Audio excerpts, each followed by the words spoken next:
Movie के शुरुआत में हमें एक फार्म हाउस दिखाया जाता है जहां पर रात का वक्त था। अचानक एक चमकती हुई रोशनी खेतों में दिखाई देती है। ये रोशनी कुछ और नहीं बल्कि एक मायावी घोड़ा होता है जो कि खेतों में लगे फसलों को पूरी तरह से बर्बाद कर देता है। सुबह होने के बाद जब खेत का मालिक ये सब देखता है तो उसे बहुत बड़ा झटका लगता है और वो अपने तीनों बेटों को बुलाता है और रात को खेतों की पहरेदारी करने को कहता है। यहाँ पर हम किसान के तीनों बेटों को देखते हैं जिनमें से सबसे छोटे बेटे का नाम जॉन था जिसे सभी नकारा और निकम्मा समझते थे और उसके बड़े भाई भी उसकी अच्छाई का फायदा उठाते हैं और जॉन को अकेले ही रात को पहरेदारी करने को कहते हैं और जॉन भी आसानी से इस बात को मान लेता है। जब वो रात को अकेले पहरा दे रहा था तब उसे कुछ अजीब आवाज सुनाई देती है और जब वो इधर उधर उठकर देखता है तो अचानक उसके सामने एक विशालकाय सफेद घोड़ा खड़ा हुआ होता है। जॉन कुछ भी नहीं समझ पाता क्योंकि उसने इतना बड़ा घोड़ा अपनी पूरी जिंदगी में कभी भी नहीं देखा था और वो इस घोड़े को पकड़ने के लिए घोड़े के गले में एक रस्सी भी फंसा देता है। तभी घोड़ा तेजी से भागने लगता है। जॉन उस रस्सी को पकड़े हुए था जिसके कारण वो भी घोड़े के साथ खींचा चला जाता है। अचानक घोड़े का बैलेंस बिगड़ जाता है और घोड़ा जाकर दलदल में फंस जाता है। जिसके बाद जॉन उस घोड़े को दलदल से निकलने में मदद करता है और घोड़ा कुछ देर बाद बाहर आ जाता है। तभी जॉन देखता है कि उस घोड़े के आंखों से आंसू बह रहे हैं। ये देखकर जॉन को घोड़े पर दया आ जाता है और जॉन उस घोड़े को रस्सी से आजाद कर देता है। जिसके बाद घोड़ा जॉन का शुक्रिया अदा करके चला जाता है और जॉन भी अपने घर चला जाता है। यहाँ जॉन को सोता हुआ दिखाया जाता है जहाँ उसे कुछ आवाजें सुनाई देती है जिससे वो चेक करने लगता है तो वहाँ वो देखता है कि दो शानदार घोड़े एक खूंटे से बंधे हुए होते हैं। उसे अपने आंखों पर भरोसा ही नहीं होता क्योंकि उसने इतने शानदार घोड़े कभी भी नहीं देखे थे। उसे कुछ समझ आता उससे पहले एक और आवाज सुनाई देती है जिसे सुनकर वो काफी डर जाता है। जिसके बाद फिर एक आवाज आती है और कहती है कि मुझसे डरने की जरूरत नहीं है, ये दोनों शानदार घोड़े तुम्हारे लिए एक तोहफा है। जिसके बाद जॉन पीछे मुड़कर देखता है तो वहाँ एक छोटा घोड़ा खड़ा हुआ होता है जो बताता है कि मेरा नाम फॉल है। तुमने रात को जिस घोड़े को बचाया था वो मेरी माँ थी जो कि तुमसे बहुत ही खुश है, इसीलिए उन्होंने तुम्हारे लिए ये तोहफा भेजा है। जॉन ये सुनकर काफी ज्यादा खुश हो जाता है। तभी बाहर से जॉन के पिता की चिल्लाने की आवाज आती है। तब जॉन बाहर आकर अपने पिता को अंदर जाने से रोकता है और उसके पिता बाहर से ही लौट जाते हैं। तब जॉन फॉल के ऊपर बैठ जाता है और फॉल बहुत ही स्पीड से भागने लगता है। उसकी तेज गति को देखकर जॉन बहुत ही ज्यादा हैरान हो जाता है और घर से मीलों दूर जाने के बाद फॉल एक जोरदार सीटी बजाता है जिसे सुनकर तबेले में खड़े हुए वो दो घोड़े तीव्र गति से उनके पास आ जाते हैं। जिसके बाद जॉन उन दोनों घोड़ों को बेचने के लिए शहर लेकर जाता है जहाँ लोग उन दोनों घोड़ों को देखकर हक्के बक्के रह जाते हैं क्योंकि इतने शानदार घोड़े उन्होंने कभी भी नहीं देखा था। बहुत सारे लोग जॉन से उन घोड़ों का मोल भाव करने लगते हैं लेकिन जॉन ने घोड़ों को वहाँ के राजा से ही बेचने की ठान ली थी जो कि बहुत ही लालची राजा था। जब राजा उन घोड़ों को देखता है तो वो घोड़े उसे बहुत ही पसंद आते हैं लेकिन राजा का सलाहकार राजा से कहता है कि ये दोनों घोड़े चोरी के लगते हैं और राजा इसी बात का फायदा उठाकर बिना पैसे दिए उन घोड़ों को ले लेता है। और जब जॉन राजा से पैसों की बात करता है तब राजा वहाँ से बगैर कुछ कहे ही चला जाता है। कुछ देर बाद फॉल जब जॉन को उदास देखता है तब वो एक बार फिर से सीटी बजाता है जिसे सुनकर दोनों घोड़े जॉन के पास वापस आ जाते हैं। लेकिन उन घोड़ों की वजह से राजा की रथ भी पलट जाती है जिससे राजा के कपड़े गंदे हो जाते हैं। इस बात से राजा को बहुत ही गुस्सा आता है लेकिन राजा लोगों के सामने कुछ भी नहीं कहता और वो जॉन से उन घोड़ों का कीमत लगाने को कहता है। तब जॉन उन घोड़ों का बहुत बड़ा कीमत लगाता है जिसे सुनकर राजा का सलाहकार राजा को एक सुझाव देता है कि वो जॉन को अपने पास काम करने के लिए रख ले क्योंकि जब जॉन यहाँ पर रहेगा तब राजा अपनी बेइज्जती का बदला ले सकता है। जिसके बाद राजा जॉन को अपने महल में काम करने का प्रस्ताव रखता है जिसे जॉन आसानी से स्वीकार कर लेता है और राजा के यहाँ काम करने लगता है। अब राजा का सलाहकार राजा से कहता है कि क्यों ना हम जॉन से कहकर एक फिनिक्स चील को बुलवाएं क्योंकि वो एक खतरनाक चील है और उसे लाना असंभव है। जॉन उसको नहीं ला सकता और आप उसको मौत का सजा सुना सकते हैं। अब राजा अपने सलाहकार से बहुत ही खुश होता है और जॉन से उस चील को लाने को कहता है। जॉन इस बात से पूरा सहमत हो जाता है लेकिन जब ये बात फॉल को पता चलती है तब वो जॉन से कहता है कि वो बहुत खतरनाक चील है, उसके पास जाना एक मूर्खता भरी निर्णय होगी क्योंकि उसे पकड़ने जाने वाले अभी तक जिंदा नहीं लौटे हैं। मगर जॉन ने राजा को जुबान दे चुका था इसीलिए वो पीछे नहीं हटता। जिसके बाद वो दोनों एक साथ एक जंगल में जाते हैं जहाँ पर फॉल जॉन को एक जादुई फल का पेड़ दिखाता है और कहता है ये उस चील का पसंदीदा फल है। जिसके बाद ये दोनों उस जगह पर पहुँच जाते हैं जहाँ पर चील रहा करता था। फॉल जॉन से ये भी बताता है कि वो फायर चील जमीन के नीचे रहता है। अब वो उस जगह पर कुछ फल फेंक देते हैं और उसके बाहर आने का इंतजार करने लगते हैं। कुछ देर के बाद उस फल के महक से वो चील बाहर आ जाता है और उन फलों को खूब मजे से खाता है और बेहोश हो जाता है। जिसका फायदा उठाकर जॉन उस चील को पकड़ने जाता है लेकिन वो चील दोबारा से जिंदा हो जाता है और उन दोनों पर हमला कर देता है जिसकी वजह से पूरे जंगल में आग लग जाती है। लेकिन कुछ देर बाद वो चील उन दोनों को पकड़ लेता है। जिसके बाद जॉन के पास बचा हुआ एक फल उसके तरफ फेंकता है। जैसे ही वो चील उस फल को खाता है वो तुरंत बेहोश हो जाता है और वो दोनों उसे कैद कर लेते हैं। अगली सुबह जब वो जागता है तो वो पाता है कि उसकी शक्तियाँ शक्तियाँ कम होने लगी हैं और इसीलिए वो दुखी होकर रोने लगता है, जिसे देखकर नरम दिल जॉन को उस पर दया आ जाती है और वो उसे जंजीर से आजाद कर देता है। जैसे ही वो चील आजाद होता है उसकी शक्तियाँ पहले के जैसे वापस आ जाती हैं और वो अपने दोनों पंख फैलाकर उड़ जाता है और जाते जाते अपना एक पंख जॉन के लिए तोहफा छोड़ जाता है। पॉल जॉन से कहता है कि अब राजा तुम्हें जान से मार देगा क्योंकि तुमने चील को नहीं पकड़ा, लेकिन जॉन कहता है कि हम राजा को ये पंख दिखाएंगे जिसे देखने के बाद वो हम पर यकीन कर लेगा कि हमने इस चील को पकड़ा था। जब वो दोनों वापस राजा के पास जाते हैं तब राजा जॉन की किसी भी बात पे यकीन नहीं करता और जॉन को मौत का सजा सुना देता है। जॉन उस पंख को निकालकर सबको दिखाने लगता है, लेकिन अब वो पंख भी नहीं चमक रहा होता है, इसीलिए उसके बात का कोई भी विश्वास नहीं करता। जब राजा के सैनिक जॉन को मारने ही वाले होते हैं तभी अचानक आसमान में वही फायर चील आ जाता है, जिसको देखकर सभी को जॉन पर यकीन हो जाता है। इसकी वजह से अब राजा को जॉन की सजा खत्म करनी पड़ती है और साथ ही राजा को उसे अच्छा इनाम भी देना पड़ता है, जो कि राजा को बहुत ही बुरा लग रहा होता है। अब वो अपने सलाहकार को कुछ और तरीका सोचने को कहता है। तब कुछ देर सोचने के बाद वो राजा को एक और सुझाव देता है। वो कहता है कि क्यों ना हम इस बार जॉन को बर्फीली पर्वत के राजकुमारी को लाने के लिए भेजे, क्योंकि जॉन इसमें कामयाब नहीं होगा। अगर हो भी गया तो इसमें आपका ही फायदा होगा, आप उस राजकुमारी से विवाह कर लेना। राजा को यह सुझाव बहुत ही अच्छा लगता है और वो जॉन को इसके लिए भेज देता है। अब जॉन उस बर्फीली पर्वत पर फॉल के साथ जाता है जहाँ पर राजकुमारी रहती थी। वहाँ पहुँचने के बाद जॉन को ये पता चलता है कि महल के अंदर जाने वाला रास्ता एक बहुत ही मोटी बर्फ के परत से ढका हुआ है, जिसके बाद वो उदास हो जाता है। अभी अचानक वहाँ पर उसी चील का एक पंख दिखाई देता है जो जाकर उस बर्फ के दीवार में समा जाता है, जिसके बाद वो दीवार टूट जाती है और वहाँ पानी का बहुत बड़ा बाढ़ आ जाता है, जिसकी वजह से फॉल नीचे गिर जाता है। वो एक बर्फीली गोले की तरह नीचे गिरता है, जिसकी वजह से वो सुरक्षित बच जाता है। अब जॉन उस बर्फीले महल के अंदर जाता है जहाँ उसे बहुत सारी खूबसूरत लड़कियाँ नजर आती हैं। क्योंकि वहाँ ज्यादा लड़कियाँ थी इसीलिए वो असली राजकुमारी को नहीं पहचान पा रहा। तभी उस चील का पंख आकर राजकुमारी के पास गिरता है, जिससे राजकुमारी को होश आ जाता है। ये सब देखकर जॉन को भी समझ आ जाता है कि यही असली राजकुमारी है। जॉन राजकुमारी की खूबसूरती को देखकर हैरान हो जाता है और उसको बताता है कि मैं आपको यहाँ से ले जाने आया हूँ क्योंकि हमारे राजा आपसे विवाह करना चाहते हैं। लेकिन राजकुमारी जॉन से कहती है कि अगर आपके राजा इतने ही बहादुर हैं और वो मुझसे विवाह करना चाहते हैं तो उन्हें खुद यहाँ पर मुझे लेने आना चाहिए था, ना कि तुम्हें। इतना कहकर राजकुमारी पहाड़ से छलांग लगा देती है, जिसके बाद राजकुमारी को बचाने के लिए जॉन भी अपने जान की परवाह किए बगैर पहाड़ से छलांग लगा देता है। लेकिन सही वक्त पर फॉल वहाँ पहुँच जाता है और उन दोनों को बचा लेता है। फॉल जॉन को देखकर ये समझ गया था कि जॉन राजकुमारी से प्यार करने लगा है और जॉन को समझाने लगता है कि अगर ये बात राजा को पता चल गई तो वो तुम्हें नहीं छोड़ेगा, इसीलिए तुम राजकुमारी को अपने दिल से निकाल दो। ये बातें राजकुमारी छुपकर सुन रही होती है और उस राजकुमारी को भी लगने लगता है कि वो भी जॉन को पसंद करने लगी। अगली सुबह वो लोग राजकुमारी को लेकर राजा के पास जाते हैं। वहाँ पर सभी राजकुमारी को देखकर हैरान हो जाते हैं क्योंकि उन्होंने कभी भी इतनी सुंदर राजकुमारी नहीं देखी थी। जब राजा जॉन को जिंदा वापस दिल लौटते देखता है तो उसे गुस्सा आता है, लेकिन उसके लोग उसे समझाते हैं कि इसमें आपका ही फायदा है, आप राजकुमारी से विवाह कर लीजिए। अब राजा को फिर से जॉन को ही इनाम देना पड़ता है, लेकिन यहाँ जॉन इन सबसे खुश नहीं था क्योंकि वो राजकुमारी से प्यार करने लगा था और उसे राजकुमारी की ही फिक्र होने लगी थी। अब वो रात को छुपकर अपने प्यार का इजहार करने राजकुमारी के पास जाता है, लेकिन उसके कुछ कहने से पहले राजा के लोग वहाँ आकर राजकुमारी को वहाँ से ले जाते हैं और राजा राजकुमारी से विवाह का प्रस्ताव रखता है। मगर राजकुमारी कहती है कि मैं तुमसे एक ही शर्त पर विवाह करूंगी कि मुझे वो अंगूठी ला कर दो जो मेरी दादी की थी। वो अंगूठी एक समुद्र में खो गई थी और उस अंगूठी के बिना मैं ये विवाह नहीं कर सकती। अब इस बात से राजा परेशान हो जाता है और तभी वहाँ जॉन आ जाता है और उसे देखकर राजा ये काम भी उसी को करने को कहता है। जब जॉन उस अंगूठी के बारे में फॉल से पूछता है तो फॉल कहता है कि इसके बारे में मुझे कुछ भी पता नहीं है, लेकिन फॉल अपने माँ से इसके बारे में पूछता है। तब वो उसको बताती है कि वो अंगूठी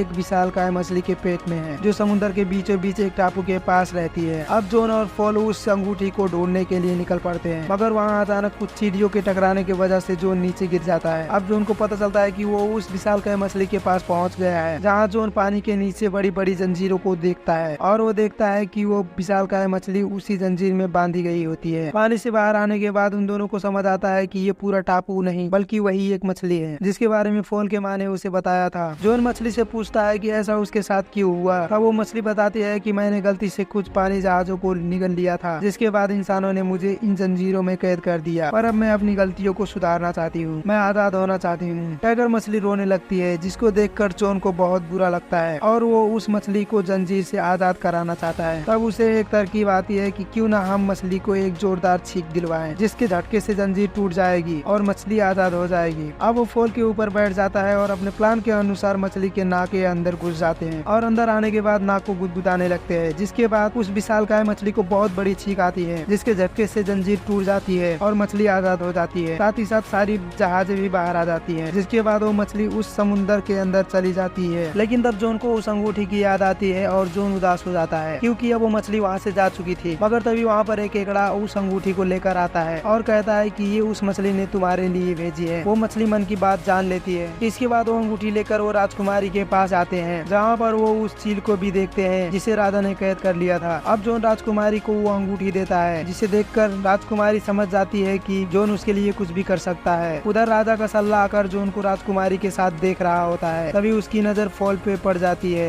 जो कि इंसानों की तरह बात कर रहा होता है। इसीलिए सल्लाहकार को लगता है कि वो कोई मायावी शैतान है। जिसके बाद राजा के लोग फॉल को पकड़ने के लिए जाते हैं। तो सुनकर राजा भी उठ जाता है और उसकी नजर फॉल पर पड़ती है, जो कि राजकुमारी की खिड़की के पास खड़ा हुआ होता है। राजा उसे गोली मारकर घायल कर देता है और जॉन चाहकर भी फॉल को बचा नहीं पाता। इसके बाद राजा के लोग राजकुमारी को अपहरण करने की जुर्म में जॉन को बंदी बना लेते हैं और राजा उसे सजा के तौर पे मृत्यु दंड देने का घोषणा करता है। तभी राजकुमारी फॉल से मिलती है और बताती है कि उसके एक आइडिया के वजह से जॉन और ज्यादा मुसीबत में फंस गया है। उसने राजा के साथ विवाह से बचने के लिए 3 अलग अलग पानी में नहाने का प्रस्ताव रखा है, जहाँ पर पहला उबलता हुआ पानी, दूसरा बर्फ का पानी और तीसरे में उबलता हुआ दूध होगा। उसने राजा को बताया कि उसमें नहाने के बाद राजा फिर से जवान हो जाएगा। मगर राजा को राजकुमारी की बातों पर यकीन नहीं होता, इसलिए उसका सलाहकार उससे कहता है कि क्यों ना हम पहले इसको जॉन पर आजमा कर देखें। और राजा भी इस बात को मान जाता है। अब राजकुमारी फॉल को उससे बचने का तरीका बताती है कि पहली उबलती हुई पानी में मेरी दादी की अंगूठी, और दूसरे बर्फ के पानी में उस चील का पंख, और उबलती हुई दूध में जीवन और मृत्यु का फूल डालना होगा, जिससे जॉन की जिंदगी बच जाएगी। और राजकुमारी से उस फूल का पता पूछता है, जिस पर राजकुमारी फॉल से कहती है कि वो फूल धरती के आखिरी छोर पर मौजूद है, जिसे तुम ही ला सकते हो। तब फॉल कहता है कि इन सब में तो बहुत ही ज्यादा समय लग जाएगा। तब राजकुमारी कहती है कि तुम्हारे अलावा ये काम दूसरा कोई भी नहीं कर सकता। तब फूल घायल होने के बावजूद उस फूल को लेने निकल पड़ता है और अगली सुबह वो पानी भी तैयार हो जाता है। तब राजा ये सोचता है कि यही सही वक्त है ये बताने का कि मैं कितना अच्छा और रहमदिल हूँ, और वो सबको ये बताता है कि ये प्रक्रिया जॉन को दिया हुआ दूसरा मौका है, क्योंकि अगर वो इन सब में पास हो गया तो